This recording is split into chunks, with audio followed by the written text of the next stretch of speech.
como Sí, sí, decíamos, está viendo. Todo dentro bien. de... Perfecto, gracias, José. La doctora Julie Cerel, el año 2014, fue la primera, junto con Neymeyer, fueron los primeros que intentaron establecer una clasificación, porque en supervivientes de suicidio establecieron tres diferentes niveles. Hablaban de supervivientes expuestos al suicidio, que aquí puede ser cualquier persona, compañeros, amigos, emergencistas, pero también cualquier persona que se entera, que conoce o que le explican que una persona que conoce se ha suicidado. Un segundo nivel que hablaría ya no de expuestos, sino de supervivientes afectados por el suicidio, que también sería cualquier persona que se encuentra a la persona que ha cometido el suicidio, pueden ser profesionales, compañeros, familia, y en un último grupo estarían los supervivientes en duelo, que prácticamente son la familia directa casi siempre del fallecido, y que entonces hablan pues del duelo por suicidio a corto o largo plazo y que tienen algún vínculo con el fallecido. ¿Vale? Este es el esquema, es decir, que en círculos concéntricos que podemos ver el nivel de exposición de supervivientes del grupo de expuestos, afectados, y luego los que están de forma más directa, y aquí hablamos casi siempre de familia. Esto no existe, así como sobre el suicidio existe mucha literatura sobre supervivientes, existe poca investigación, cuando resulta que es una población en riesgo.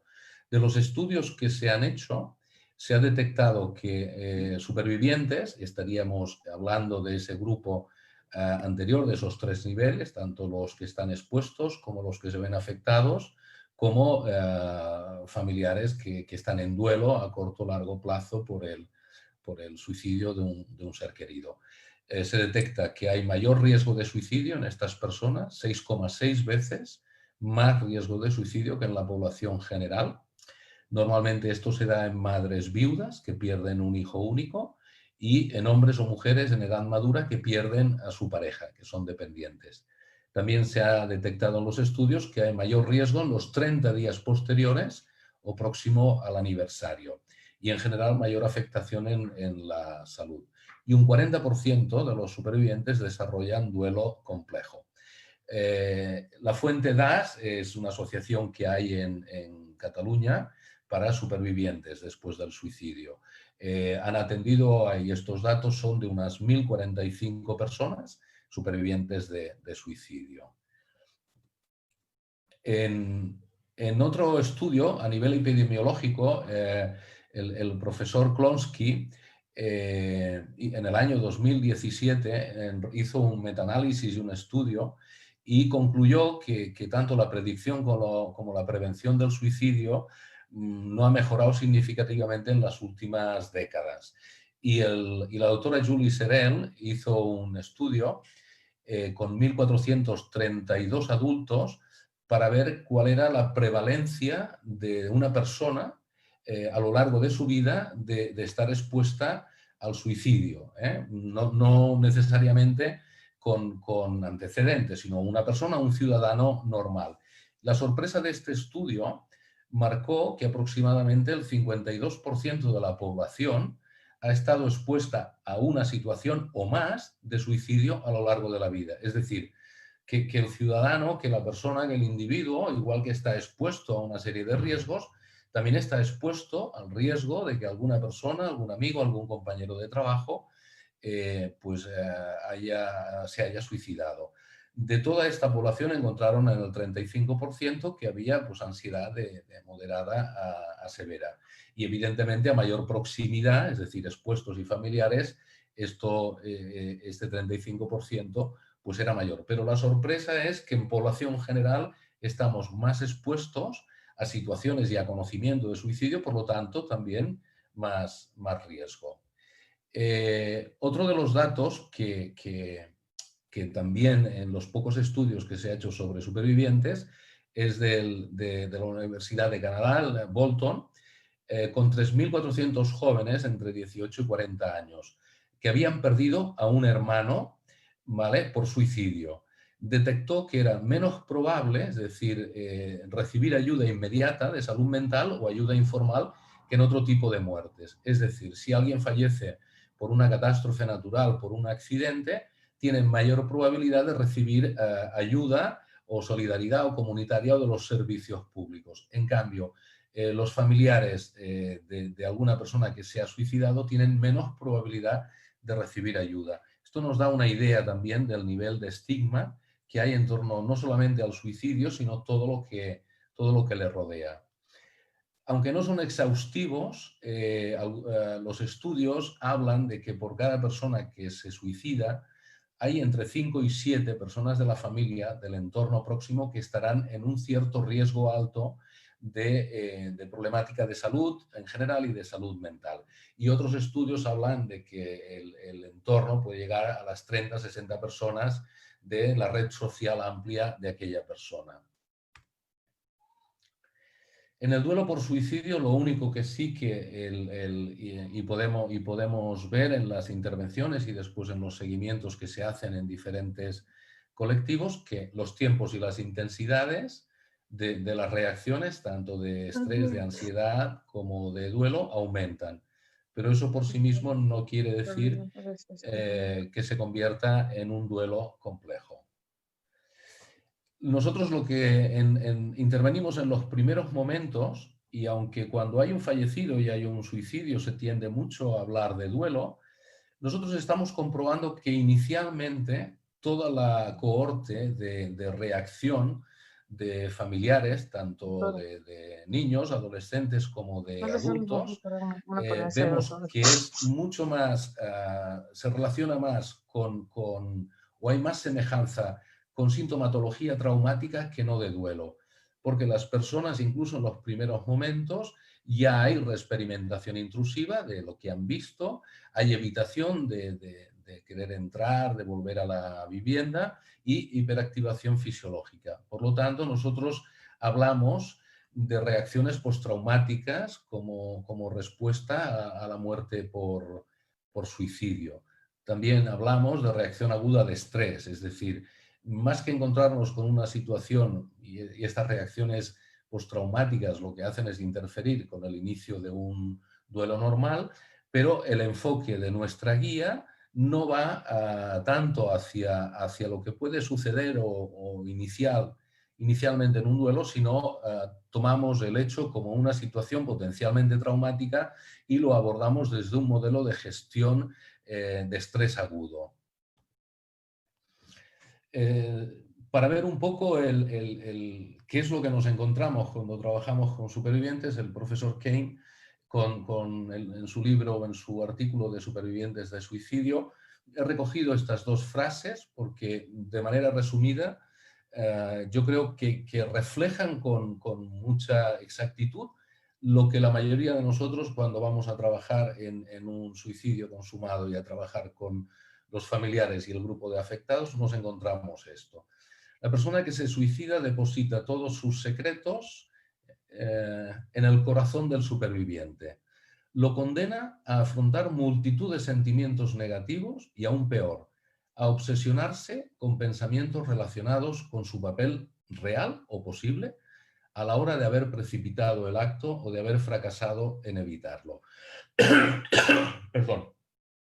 Los pensamientos del superviviente se llenan de fantasmas, de sombras, de dudas, se buscan explicaciones, culpables, con una angustia invasiva y aturdidora. Esto es lo que básicamente nos encontramos. Hay una tarea ardua aquí, es un trabajo arduo para la familia y para el profesional también, ¿vale? Existe el ojo acusador, normalmente la sociedad juzga y el superviviente también actúa con una cierta vergüenza. Se juzga al actor y a la familia de procedencia.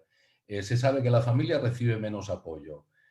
Podemos verlo en el lenguaje que usan, no hablan de suicidio, hablan de accidente, cuando hizo aquello, cuando se le fue la cabeza, se le ha ido la cabeza.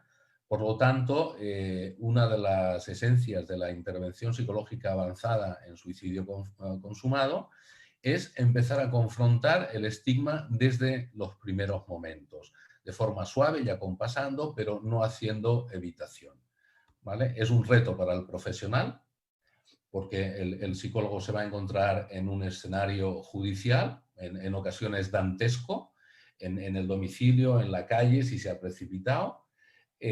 Los familiares no entienden, no comprenden los motivos ni por qué de esa manera. Aparecen sentimientos de culpa intensos en los primeros momentos. Aquí parece que hay como una doble tarea, que están cabalgando y peleando entre el duelo y el trauma. Hay sentimientos de vergüenza, ¿vale? No son ellos los que se acercan, hay que ir proactivamente, se sienten como señalados y acusados, incluso ellos lo llegan a verbalizar.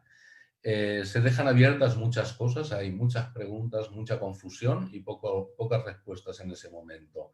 Y además, piensen ustedes que actuamos en el ámbito de emergencia, no tenemos la historia médica ni clínica de esos familiares. Por lo tanto, lo que haya ocurrido ahí en esa familia, todos sabemos que hay grandes secretos familiares y también encontramos sentimientos ambivalentes, de odio y rabia, y de pena y de llorar. Es un escenario donde las emociones son también muy ambivalentes. Y en muy pocos casos se produce alivio. Hemos encontrado que esto se da básicamente en personas que han hecho muchas tentativas o que había un trastorno mental grave, que aquí en ocasiones parece que en los familiares automáticamente hay una sensación de alivio, de decir, por fin lo ha conseguido. Por lo tanto, nos encontramos con una tarea realmente ardua, tanto para los familiares como para el profesional, que intentaré, y así no les taladro tanto, hablando tanto, a través de una imagen, de un pequeño vídeo que espero que se vea, porque esta es la tarea que ha de conseguir sobre todo los supervivientes de suicidio.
Andrés, solamente es el vídeo sin audio.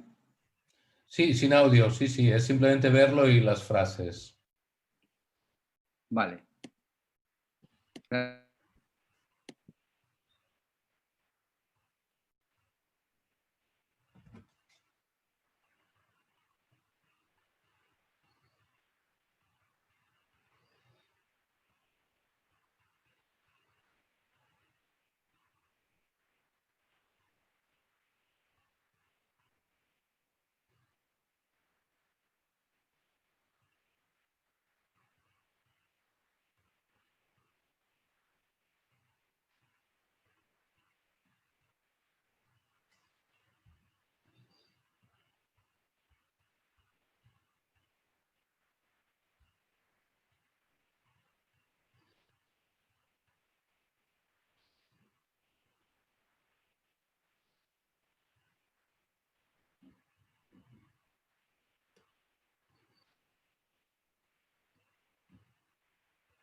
Bueno, esto era para hacer un pequeño receso, pero bueno, me parecía un vídeo interesante por lo que implica cuando esto es una tradición de aquí de Cataluña, que son los castellers y hacen esto en la Catedral de Tarragona, cuando caen, aunque bueno, está rodeado de gente, ¿no? Y luego hay que volver a levantarse y hay que volver a hacerlo y tener el calor de la gente y bueno, y seguir batallando. Esto es lo que les queda pues, a muchas personas que sufren desgracias y en el caso de supervivientes, ¿no? Vamos a ver un poco, como les decía, un poco el modelo que hemos sacado nosotros a partir de qué datos en estas regiones sanitarias, una pequeña radiografía con lo que trabajamos. Empezamos en el año 2012, aquí estos son los casos en los que hemos intervenido de suicidio consumado y que hemos ido aplicando esta guía. Como se puede observar al principio, en el año 2012-2013, la intervención de los psicólogos con supervivientes era muy reducida y a partir del año 2018 hasta este 2020 la curva sube exponencialmente. ¿Esto qué quiere decir? Que dentro del sistema de emergencias médicas, a partir del año 2017-2018, se empezó a entender que era muy importante que desde el primer momento, cuando hay un suicidio, los familiares, las personas afectadas que están, recibieran ya una primera ayuda y un primer soporte. Y es a partir de aquí que ahora prácticamente estamos atendiendo sobre un 20% del total de suicidios, es decir, es un volumen que todavía nos queda por llegar al máximo posible, pero en la mayoría que ocurre en el domicilio, en la vía pública, se acude. A veces es en el campo, en el bosque y es más complicado. De todos estos suicidios, lo que hemos comprobado es que la mayoría son por ahorcamiento, en segundo lugar por precipitación y en tercero por envenenamiento. En el entorno en que se produce, el 40% de las intervenciones que hemos hecho se ha producido en el domicilio, o bien dentro, o bien se ha precipitado desde el domicilio fuera. Esto es importante para tener en cuenta sobre el tema de los supervivientes, porque este 40% van a ser ellos los que encuentran en el domicilio el cónyuge, por ejemplo, que regresa con los hijos a casa y entra y no lo encuentran en el parking de casa.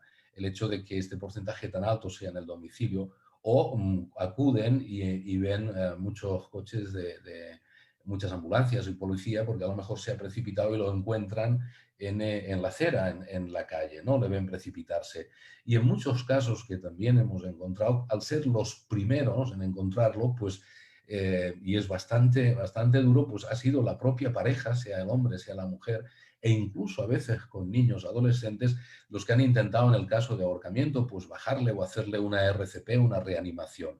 Es decir, este es el inicio, el encuentro que tienen los supervivientes con una situación trágica y que evidentemente va a llenarse de imágenes y de sensaciones. Mayoritariamente sigue el criterio de lo que nos encontramos en suicidio, que mayoritariamente son hombres, y la población total que hemos atendido en estos suicidios, aquí estamos hablando del año 2019, que estamos hablando de unos 70, la mayoría en domicilio y en la vía pública, pues se ha atendido a 320 personas de familia primaria, 60 de familia extensa y 38 testimonios o amigos.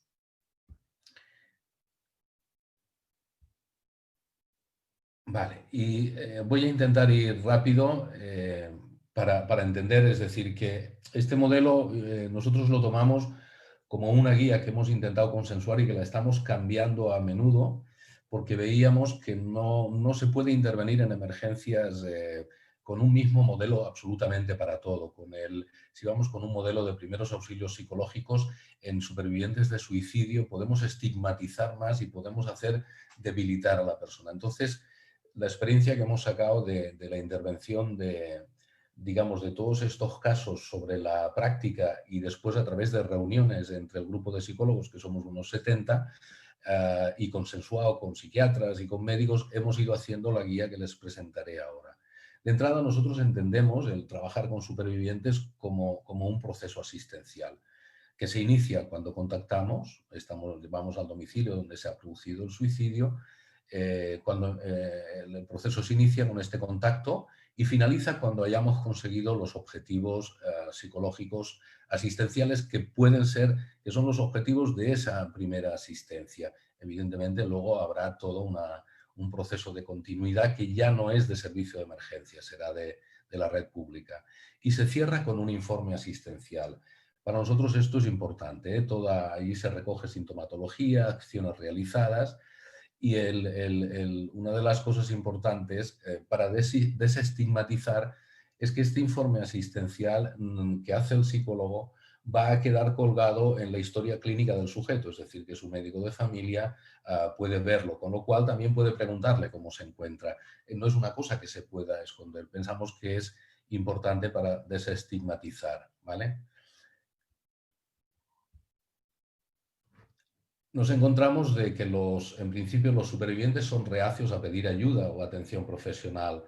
Están en estado de shock, con culpa, con vergüenza por el propio estigma. Ocurre igual en las emergencias en general, ¿eh? Pero esta ayuda inicial, es decir, todo y que son reacios, sí que aceptan bien que en los primeros momentos, si eres proactivo y te aproximas, sí que los supervivientes son receptivos a recibir ayuda. Y es un momento donde esta resistencia es menor, ¿vale? Además, se le suma la desconfianza, porque en muchos de estos casos los profesionales muchos de las personas que se han suicidado podían estar en tratamiento, entonces son reacios hacia profesionales de la salud mental, porque igual están enfadados con el psiquiatra o con el psicólogo que le llevaba, ¿no? Es decir, que a veces esta resistencia también se expresa por aquí. Los objetivos es, en este escenario dantesco, sobre todo proveer de seguridad y hacer que la persona disminuya su vulnerabilidad, ¿vale? Y esto lo hacemos sobre todo intentando disminuir el impacto traumático, ¿no? Que la persona pueda estabilizarse por sí misma y que pueda manejar con pequeñas tareas de manera eficaz, se pueda manejar en ese escenario.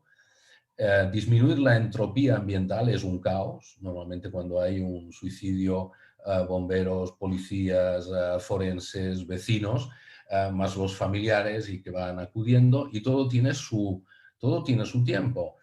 Con lo cual incluso a veces a los supervivientes se les interroga, se les pregunta, con lo cual esto aumenta el estigma como si fueran responsables de algo, ¿no? O le preguntan dónde trabajaba o buscan una nota en el domicilio y entonces con la intervención del psicólogo inicialmente se les explica todo esto para que ellos puedan ir respondiendo y actuando y viéndolo como una parte del protocolo.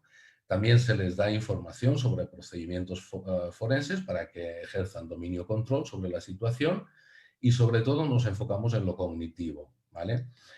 Porque vemos que si hacemos hincapié en lo emocional aumenta la vulnerabilidad. Intentamos tener el consentimiento informado, no por escrito, aunque sea verbal. Es aquello de decir, si nos acercamos para ofrecerle ayuda, necesitamos que la persona asienta o nos diga que sí. Es importante porque la ayuda se ofrece, no se impone. Entonces empezamos, ahora voy de forma resumida, los 10 pasos que solemos hacer una vez estamos con los afectados, con los familiares. En primer lugar, es establecer contacto y poder hacer que la ayuda sea efectiva. Los riesgos que hay en supervivientes es la impotencia que se genera, la vulnerabilidad. Por lo tanto, el objetivo es responder a contactos iniciados y proporcionar seguridad. ¿Con qué acciones? Acercándose de manera calmada, sin brusquedad, captar su atención, presentar y decir cuál es nuestro rol y la misión, por qué estamos allí, atender a la conducta verbal y no verbal, de entrada, no prestar excesiva atención y reforzar el lenguaje emocional, sino que orientarse a necesidades prácticas. Y sobre todo, hemos de conseguir que la persona pueda hacer alguna tarea que se sienta eficaz o que se sienta competente. Aunque sea una obviedad, hay que expresar el compromiso de ayuda, es decir, que estamos aquí para ayudar. Hay el riesgo de soledad, de aislamiento, por lo tanto el objetivo es aliviarlo y hacer que la persona se sienta conectada. A veces este compromiso de ayuda lo expresamos en el sentido de estoy contigo y no me voy hasta que estés en un lugar seguro, o estaremos aquí para ayudarte mientras lo necesites, o si se va la ambulancia estaré aquí contigo, no me voy hasta que estés en el box de urgencias, o si se está haciendo por teléfono no voy a colgar hasta que no venga alguien a ayudarte. Es decir, hemos de hacer explícito este compromiso de que estoy aquí, mi compromiso es ayudarte y voy a estar el tiempo necesario. Esto rebaja mucho la sensación de soledad. Establecer comunicación, sobre todo, como he dicho, muy cognitiva, basada en hechos. No es un momento de ventilación emocional, no es un momento de facilitación de la expresión emocional. Hemos de aumentar competencia y eficacia. Ya habrá un momento en el que eso pueda hacerse, pero inicialmente no. Los riesgos es que una hiperactivación fisiológica del sistema límbico o el dominio de la amígdala hace que la persona sea menos funcional y se vea luego torpe de todo lo que podía haber hecho y no hizo. Por lo tanto, el objetivo es activar funciones superiores a nivel de cortes. Esto hace que muchas de las acciones sea hacerle preguntas sencillas asociadas con hechos, cantidad de tiempo, lugar, a una velocidad un poco rápida para que active más lo cognitivo, haciendo que todas las tareas que son más concretas, más de enumerar, de decirnos, estamos haciendo que trabaje córtex prefrontal, con lo cual la persona a partir de ahí se mantiene un poquito más funcional. Gestionamos la desorientación, la persona llega a un momento en que ve demasiada gente y está desorientada, está confusa, por lo tanto la hemos de activar, se ha de mover, ¿no? Nos dirigimos por su nombre, le podemos dar instrucciones, no hagamos nada que la persona pueda hacer por sí misma.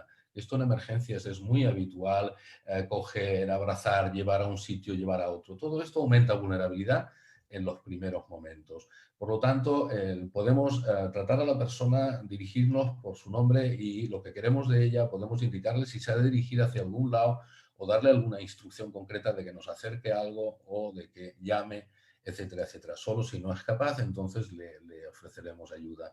Y le decimos claramente lo que queremos de ella, qué necesitamos que haga, de manera que favorecemos la autonomía, la eficacia y la competencia. Todo esto es prevención. En los estudios de trauma, ustedes comprueban que lo que hay, la vulnerabilidad, la impotencia, todo esto son factores de riesgo de estrés postraumático. Por lo tanto, desde el primer momento intentamos que la persona ya se mantenga activa, proactiva, y haga, aunque sean pequeñas cosas. Si la persona está bloqueada, desconectada, disociada, intentamos reconectar a esa persona con la realidad, traerla. Yo sé que esto puede levantar mucha polémica porque hay muchos abordajes psicológicos, pero cuanto más tiempo permanezca desconectada la persona, sabemos la relación que hay entre disociación y estrés postraumático. Entonces, lo que solemos hacer es una pequeña táctica de ponernos a 45 grados, no enfrente de ella, no bloquearle el espacio para que se pueda orientar, tocarle suavemente y preguntarle el nombre y que nos mencione objetos del entorno o personas que están presentes. A partir de ahí, si vemos que la persona empieza a hacerlo, le proponemos caminar y entonces iniciamos una comunicación cognitiva. El dominio del riesgo es que si predomina la amígdala sobre el córtex, la persona se va a mantener hiperactivada y va a estar todo el rato en esa situación y en ese bucle. Con lo cual, solamente si está muy desbordada pasamos a hacer algún tipo de pequeña activación, de desactivar con algún ejercicio vagal. Pero sobre todo hacemos muchas preguntas cognitivas, de dónde venía, quién le acompañaba, quién le ha informado, qué ha ocurrido, y que la persona nos relate secuencialmente esto. La importancia de tener un relato secuencial, narrativo. Si hay lagunas, intentamos dar la información que realmente se disponga. Porque si la persona, el superviviente, dispone de un relato ordenado de principio a fin, se orienta mejor, funciona, es más funcional y acabará teniendo una sensación de mayor competencia. Como decía antes, si las emociones son muy intensas, hacemos algún ejercicio muy sencillito, muy rápido, de activación vagal, parasimpática y proseguimos con las técnicas cognitivas. La persona ha de recuperar sensación de dominio y de control en un entorno donde no decide nada, no hace nada, ¿no? Entonces, a partir de aquí le damos instrucciones para hacer tareas, opciones que la persona pueda elegir, pedirle la conformidad con actos médicos, ofrecerle información de lo que ocurre allí, de si quiere preguntar algo, de si quiere preguntarle algo a forenses, etcétera, etcétera, y le ayudamos también a anticipar los momentos posteriores. Recuperar la continuidad temporal, ¿vale? Como hay confusión y dificultad de ordenar, eso es un riesgo, pues le ayudamos a construir, como decía antes, una narrativa de manera ordenada y secuencial. Aportamos continuidad explicando los elementos básicos de lo sucedido a partir de su relato y de manera cronológica y sobre todo enfatizando que ya acabó la situación de peligro, que porque la persona está todavía en amenaza y evidentemente es una situación dolorosa y al final la persona acaba resumiendo este pequeño relato con ayuda del psicólogo. Y le animamos automáticamente ya desde los primeros momentos el hecho de disminuir el aislamiento y la vulnerabilidad a que conecte con otras personas. Si no la dejamos sola e intentamos indagar con qué personas se va a sentir más cómodas y que pueda empezar a moverse, a llamar, a contactar y a sugerirle acciones concretas. Y siento que sea así tan rápido, ya me gustaría explicar con más calma los 10 pasos, pero pienso que con esto pienso que es suficiente porque no sé si se contempla.